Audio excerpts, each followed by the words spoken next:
jedno zrelo odeljenje, pametna deca, lepo vaspitana, kulturno se ponašala tokom školovanja u našoj osnovnoj školi, sarađivali su izvredno sa svim nastavnicima, hvalili su i svi. Znači, od prvog do poslednjih nastavnika i raznih starešina, i Sofija Stankić, da se ovog puta setimo nje, nažalost nije među nama, Ivana Branković, koja je bila sa nama sinoć i sada je, molim te Ivana dođi.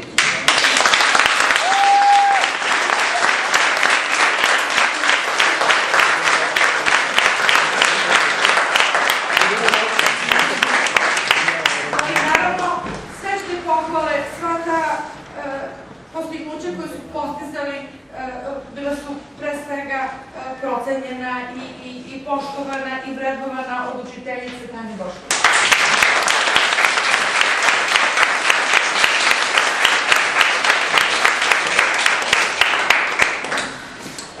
U našem odelenju oko 6 na kraju 8. razreda ima 14 odličnih, 9 sestrin petica. Znači, svi završavaju, opet su vrlo dobri, svi završavaju veoma uspešno ovaj 8. razred sa prosečnom ocenom odelenja 4,65.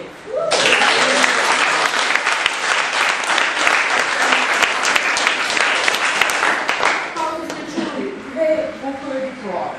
Mada ja iskreno mislim da su naša deca, učenici od 5, negde oštećeni što ih nije više među nosiocima Vukove diplome.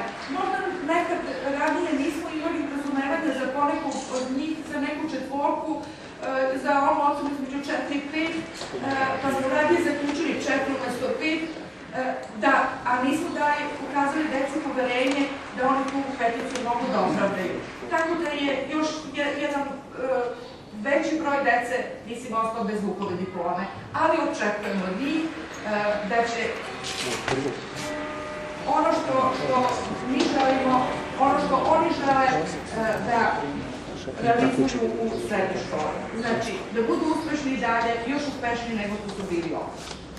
Posebne diplome su dobili Latinski Jovana za engleski jezik.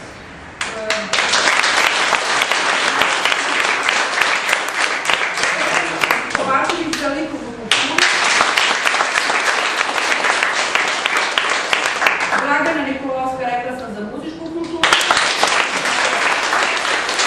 Đurđeta Kojević za srpski jezik.